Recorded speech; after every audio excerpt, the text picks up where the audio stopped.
Дејане, знаеш ли дека мајка ми ја вознемири гледала на телевизија што си напишал? Знаеш ли дека мајка ми ќе умре поради тебе порано?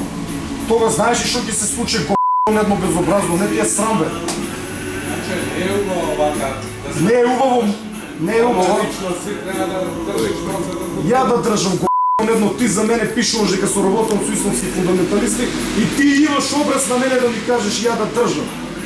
Срам да ти е бе. Господ ќе ве казнеа претходно овој суд на оваа држава. Броени ви се деновите. Не можете долго да биде ова. Ти на мене ќе ми кажеш, со кој памет бе едно ќе се видиме на суд. Ја не сум насилник бе, ама имам право да ти возвратам со иста мерка. Премногу се опуштивте, пе***чинја. А мора ли беше на това да го... Вие сте колатерална штета, извинете, ова нема врска со вас, што да ви правам? Сега сте се погодили со него. Вчера јас прочитав на неговиот портал дека јас и заев со исламските фундаменталисти подготвуваме крваво сценарио во Македонија. Ти предпоставам дека ме знаеш мене од медиуми. Ти лично ја на човекот што сака крвава војна во Македонија. Да се потепаме сами. Ти на моје место како би реагирал кога би прочитал некој за тебе така да напише? Значи, тугата нема врска со ништо.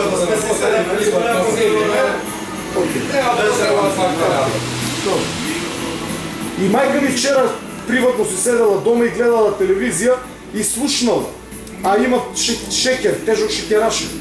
Помислите кои последици ги правите врзневините луѓе. Имам семејство, имам 3 деца. Имам роднини кои што слушнале дека нивниот роднина подготвува крваво сценарио, ми се јавува да праша дали на вистина правам дестабилизација на Македонија. Заради ти сине мајка ми вика.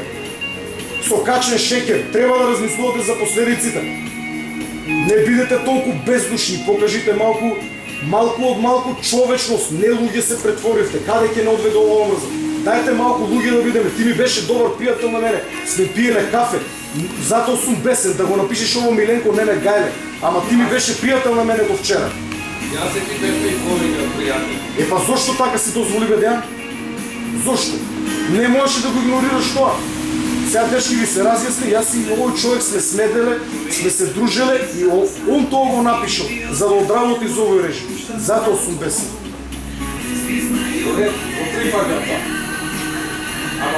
Ова ќе го прифатиш Дејан на суд.